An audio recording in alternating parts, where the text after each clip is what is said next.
Good morning dear trainees, कैसे हैं? I hope आप अच्छे होंगे। तो मैं प्रयोजनवाद, आदर्शवाद या मनवाद का थर्ड वीडियो लेकर फिर से आपके सामने आया हूँ। तो आप देख रहे हैं हम लोगों ने सेकेंड वीडियो में काफ़ी सारा कॉन्सेप्ट इस पे क्लियर किया था और मैंने कोशिश किया था कि बहुत सारा कॉन्सेप्ट आपका भी क्लियर हो। तो आप देख सकते हैं कुछ और डिफिनेशन है। एक आदर्शवादी हैं जिनका नाम है James S Ross. Dear trainees, जिनका नाम है जेम्स एस रॉस, ये क्या बोलते हैं?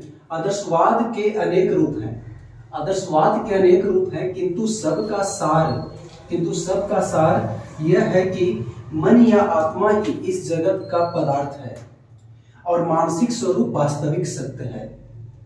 आप देख रहे होंगे, है ना, सबका जो सार है मन या आत्मा, है ना, क्या है? मन या आत्मा है और इस जगत में जितने भी मैटर हैं, पदार्थ हैं, है ना, और मानसिक स्वरूप वास्तविक सत्य है। यहां से समझिए आप लोग इसको, मतलब मन या सत्य, है ना, जो है सब का सारांश क्या है? मन या आत्मा है। आत्मा से रिलेट आध्यात्मिक से आप कर सकते हैं और मानसिक जो है स्वरूप वास्तव, यही सच है। यही क्या है? सच है। तो हम लोग दूसरे डिफिनेशन में आएंगे, दूसरा डिक्शनरी, इसका एक स्क्रीनशॉट लेना जल्दी से। तो डियर ट्रेनीज, आप देख रहे होंगे दूसरा जो फिलोसफर है डीएम दत्ता, वो क्या बोलते हैं कि आदर्शवाद वह सिद्धांत है जो अंतिम सत्ता को आध्यात्मिक मानता है। फिर से देखिए वही वर्ष आ गया, स्पिरिचुअलिज्म, आध्यात्मिक। आदर्शवाद वह रूल है, हर नियम, वो ऐसा नियम है जो अंतिम सत्ता को, सत्ता मतलब राज्य, है ना, अधिकार को क्या मानता है? आध्यात्मिक मानता है। इसका स्क्रीनशॉट ले लें, फिर हम लिखते हैं। तो डियर ट्रेनीज, आप देख रहे होंगे कि हरमन एच हॉर्न क्या बोलते हैं कि आदर्शवादी शिक्षा दर्शन मानव का वह स्वरूप प्रदान करता है जिससे वह अपने को मानसिक विश्व से अविभाज्य समझने लगे, है ना, मतलब पूरा दुनिया से, है ना, वो अपना जो उसका जो माइंड है पूरा वर्ल्ड से, है ना, वो अविभाज्य समझने लगे। मतलब वो ऐसा नहीं कि उससे अलग समझने लगे, मतलब उससे कांटेक्ट में रहे, है ना, उससे वो संपर्क में रहे। तो आप समझ सकते हैं कि आदर्शवादी लोग पूरी दुनिया से क्या रहते हैं? कांटेक्ट में रहते हैं। क्या रहते हैं? कांटेक्ट में रहते हैं। मतलब वो कहीं किसी भी कोने में यदि हो तो उनका कांटेक्ट कभी टूटता नहीं है ना, वो हमेशा उस कांटेक्ट में रहते हैं। तो ठीक है, हम लोग फिर नेक्स्ट टॉपिक पे आते हैं। इसको हम, है ना, तो स्क्रीनशॉट ले लेंगे प्लीज। तो डियर ट्रेनीज, आप देख रहे होंगे अब हम लोग का जो है ना नेक्स्ट जो पार्ट हम लोग का जा रहा है आदर्शवाद के रूप। इसके बहुत सारे फॉर्म्स होते हैं, आदर्शवाद के रूप होते हैं। तो आप देख रहे होंगे यहाँ पे बोर्ड पे 1 2 3 4 5, है ना, इसके 5 रूप, है ना, होते तो बहुत रूप है, जो इंपॉर्टेंट है 5 रूप, इसको बस आपको याद रखना है। पहला जो रूप है नैतिक आदर्शवाद। क्या डियर ट्रेनीज? नैतिक आदर्शवाद, है ना, मोरलिस्टिक, इसको क्या बोलते हैं? मोरलिस्टिक, है ना। मतलब जो प्लेटो साहब है, इनका जो दिया गया है ना, लिख देता हूं मैं, बाई प्लेटो। इसका प्रतिपादन कौन किया डियर ट्रेनीज? प्लेटो किए हैं और बोले हैं आदर्शवाद को नैतिकता से बोल दिए हैं कि नैतिकता जो है पूरी दुनिया में सबसे परे है। दुनिया में कोई भी काम होगा तो नैतिक को हम इग्नोर नहीं कर सकते हैं, मतलब इससे वो संबंधित होगा, है ना। विचारों में जो आपका विचार है एक ईश्वरीय और नैतिक व्यवस्था होती है ना, जिसकी सहायता से ईश्वर इस संपूर्ण विश्व का निर्माण करता है। यही क्या है? आपका नैतिक आदर्शवाद है। मतलब आप आदर्शवाद को नैतिक से रिलेट कर दीजिए और बता दीजिए कि ये ईश्वरीय और नैतिक व्यवस्था है ना। कौन लिखे हैं? मतलब किनका प्रतिपादन किया हुआ है? By Plato. नंबर 2, आत्मनिष्ठ आदर्शवाद। क्या डियर ट्रेनीज? आत्मनिष्ठ आदर्शवाद, इसके बारे में भी लोग चर्चा करेंगे, है ना। डियर ट्रेनीज, आप देख रहे होंगे, है ना, आत्मनिष्ठ आदर्शवाद, है ना, क्या है? आत्मनिष्ठ आदर्शवाद। तो इस सेकंड जो है आत्म, है ना, निष्ठ आदर्शवाद के डियर ट्रेनीज, है ना, इसके जो प्रतिपादन किए थे आयरलैंड के दार्शनिक थे जिनका नाम था जॉर्ज बर्कले। मैं लिख देता हूं जॉर्ज बर्कले। जॉर्ज बर्कले ये कहाँ के थे? आयरलैंड के थे। कहाँ के थे? आयरलैंड के थे, है ना। इनके अनुसार क्या है कि जो वस्तु का जो अस्तित्व होता है, जो वस्तु का जो अस्तित्व होता है, ज्ञान केवल, है ना, मन आत्मा के कारण होता है। वस्तु का स्वयं में कोई अस्तित्व नहीं होता।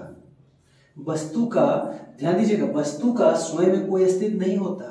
सत्य वास्तविकता मन ही है। पूरी दुनिया में केवल मन का प्रत्यक्षीकरण होता है। बर्कले के अनुसार, बर्कले महोदय के अनुसार संसार एक मानसिक जगत है। संसार एक मानसिक जगत है जहां पर विचारों का सर्वोच्च स्थान है। बर्कले इस विचारधारा को क्या कहते हैं? आत्मनिष्ठ आदर्शवाद कहा जाता है। थर्ड देखते होते, है ना, बुद्धिवादी। क्या डियर टेनिस? बुद्धिवादी, है ना। इसका जो प्रतिपादन किए थे, है ना, उनका नाम था इमैनुअल कांट। मैं लिख देता हूं इमैनुअल कांट। क्या थे? Immanuel Kant. मालूम है कि कहाँ के थे? जर्मनी के थे। कहाँ के थे? जर्मनी के थे, है ना। इसमें आदर्शवाद को बुद्धि से रिलेट कर दिया गया है कि कोई जो बुद्धिमान जो व्यक्ति होता है उसमें आदर्शवाद का गुण होना ही चाहिए। मतलब आदर्शवाद जो है ना, यदि उसमें बुद्धि नहीं है तो वो आदर्शवादी नहीं कहलाएगा। तो इसको बुद्धि से वो रिलेट कर दिए, है ना। अब आप देख रहे होंगे फोर्थ नंबर। क्या देख रहे होंगे? फोर्थ नंबर में लिखा हुआ है निरपेक्ष आदर्शवाद। निरपेक्ष आदर्श नंबर में आप देख रहे हो डियर टेनिस, है ना, क्या है आपका? निरपेक्ष आदर्शवाद, एब्सोल्यूट आइडियलिज्म। एब्सोल्यूट आइडियलिज्म इसका प्रतिपादन किए थे वो भी जर्मनी के ही थे, जॉर्ज, है ना, जॉर्ज विल्हेम्स फ्रेडरिक हैगल। पूरा नाम था जॉर्ज विल्हेम फ्रेडरिक, है ना, हैगल। लिख देता हूं मैं, जॉर्ज विल्हेम, है ना, जॉर्ज विल्हेम, है ना, George Wilhelm Friedrich Hegel. Friedrich Hegel, है ना। ये भी कहाँ के थे? जर्मनी के थे। कहाँ के थे? जर्मनी के थे। ये क्या बोलते हैं? हेगल के अनुसार क्या है कि जीवात्मा तथा प्रकृति दोनों का मूल स्रोत परम तत्व है ना। हेगल के अनुसार क्या बोलते हैं कि जो निरपेक्ष या जो पूर्ण विचार है, इस संपूर्ण विश्व इसी का परिणाम है। प्रत्येक पदार्थ उसी की सत्ता से प्रमाणित है और अपने सीमित रूप में उसी की अभिव्यक्ति करता है। इसी को तो हम क्या बोलते हैं? निरपेक्ष आदर्शवादी कहते हैं। नंबर 5 आप देख रहे होंगे बहुतत्ववादी आदर्शवादी। क्या देख रहे होंगे? बहुतत्व आदर्शवादी देख रहे होंगे। नंबर 5 है डियर टेनिस, आप देख रहे होंगे बहुतत्ववादी आदर्शवादी, है ना, प्लुरलिस्टिक आइडियलिज्म। इसका प्रतिपादन भी जो किए थे वो दार्शनिक जो थे कहाँ के थे? जर्मनी के थे। कहाँ के थे? जर्मनी के थे। उनका नाम था, है ना, गॉटफ्रीड विल्हेम्स लाइबनिज, है ना,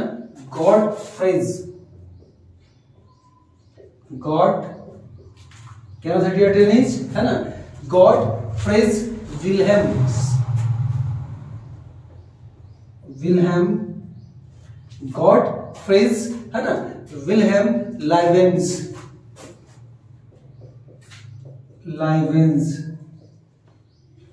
और ये भी कहाँ के थे? आपके जर्मनी के थे। बहुतत्ववादी का मतलब हो गया यहाँ पे कि जितने भी विश्व में बहुत काफी जो तत्व है, एलिमेंट्स हैं, सबको आदर्श से जोड़ दिया गया है। जितने भी तत्व हैं बिना आदर्श के कारण वो क्या है? उनका कोई अस्तित्व ही इस दुनिया में नहीं है ना।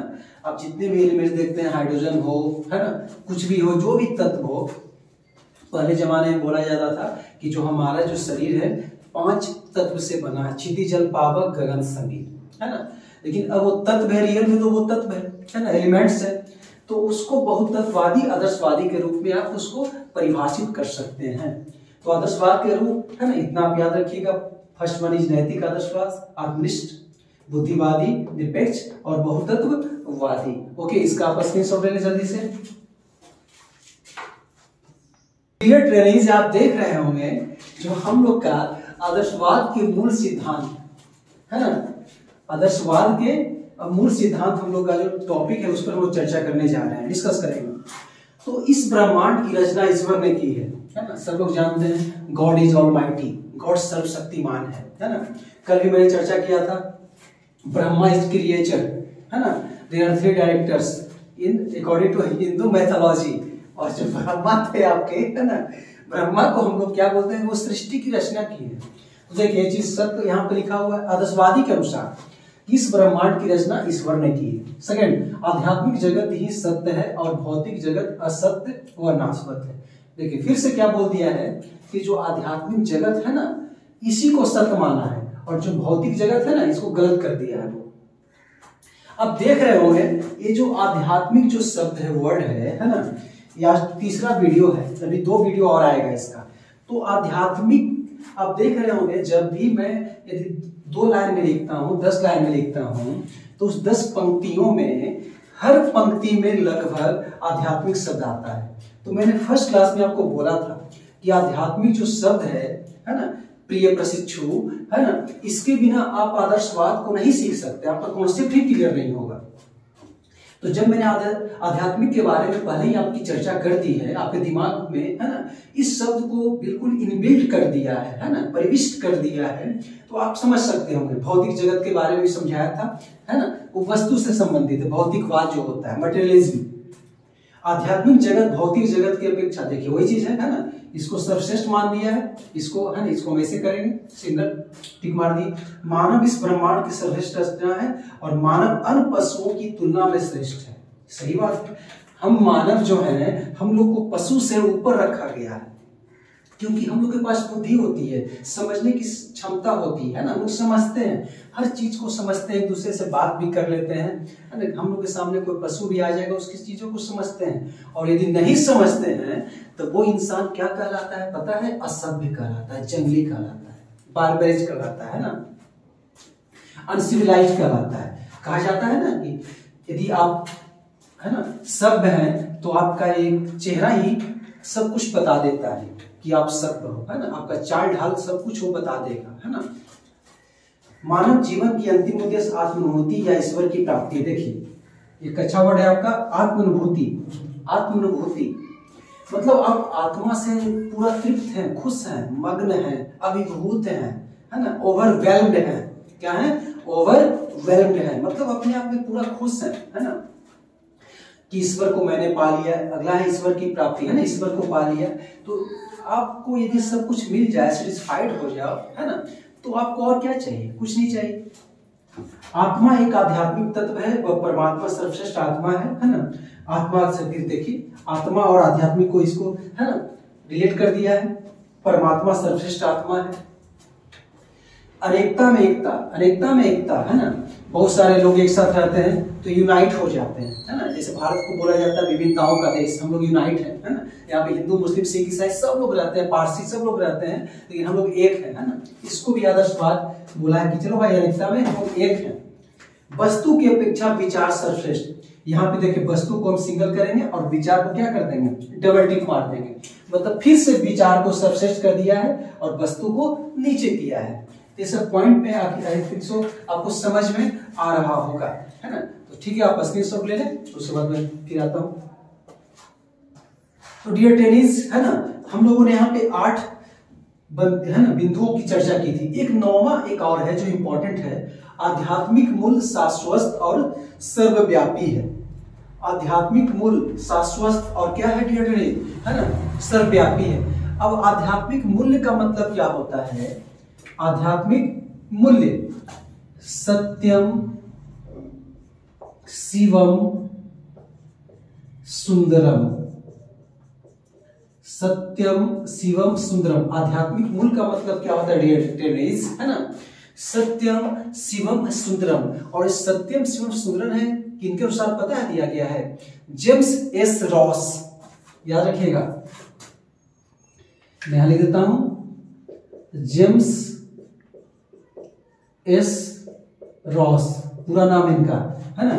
देखिए जेम्स 3 है, James S Ross, Satyam Shivam Sundaram, James S Ross, Satyam Shivam Sundaram. देखिए जेम्स में स सत्य, एस में स शिवम और रॉस में स सुंदरम। आप जनरली लोग रॉस बोलते हैं रॉस के अनुसार, लेकिन मैंने पूरा नाम इसलिए लिखा जेम्स एस रॉस, तो आपको देखिए क्लियर हो गया होगा। जेम्स में देखिए स है ना सत्यम, एस में स है शिवम और रॉस में सुंदरम, तो याद हो गया होगा James S Ross, Satyam Shivam Sundaram, मतलब सत्य ही शिव है, सत्य ही सुंदर है। क्या लगता है आपको कि कुछ चेहरे से कोई सुंदर हो जाता है तो क्या वो अंदर से भी सुंदर होगा? ऐसा कुछ नहीं है, ऐसा कुछ ही नहीं है ना। जेम्स एस रॉस के अनुसार क्या बोलते हैं कि सत्यम शिवम सुंदरम एक निरपेक्ष गुण है। ये क्या है? निरपेक्ष गुण है, जिससे किसी बाहरी दिखावा की जरूरत नहीं होती है ना। कुछ गुण ऐसे होते हैं, कुछ ऊर्जा ऐसे होते हैं जो आपके अंदर होता है, जो बाहरी परिस्थितियों से कभी बदल नहीं सकते हैं।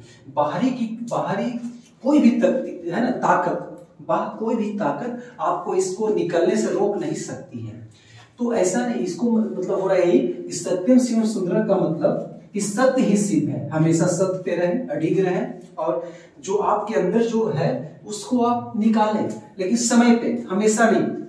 और ये कौन दिए? James S Ross. तो आई थिंक सो ये चीज हम लोग क्लियर कर चुके होंगे, है ना। हम लोगों ने आज एक 3rd वीडियो कंप्लीट किया, है ना। इसके बाद हम लोग 4th वीडियो में क्या करेंगे कि जो आदर्शवाद है इसको हम शिक्षा से संबंधित कर देंगे, है ना। अभी तक हम लोगों ने शिक्षा से संबंधित नहीं किया है, तो अब जब एजुकेशन से करेंगे कि हमारे एजुकेशन पे इसका क्या प्रभाव पड़ा, हमारे पाठ्यक्रम में इससे क्या चीज संबंधित है, जो आपका आदर्शवाद है, तो अगले वीडियो में आप देखेंगे कि हम इसको शिक्षा से कैसे संबंधित करते हैं, है ना। तो आज 3 वीडियो कंप्लीट मैं कर रहा हूँ, है ना। 2 वीडियो और आएगा मेरा, उसके बाद आपका आदर्शवाद ही कंप्लीट हो जाएगा। तो ठीक है, हम लोग मिलते हैं नेक्स्ट वीडियो में। और कहीं कुछ प्रॉब्लम है हमारी वीडियो में बनाने में तो कृपया मुझे कमेंट करें, मैं अपने आप को और इम्प्रूव करूंगा, है ना। और आप अपना प्यार हमेशा बरसाते रहें। Okay, thank you, take care, bye.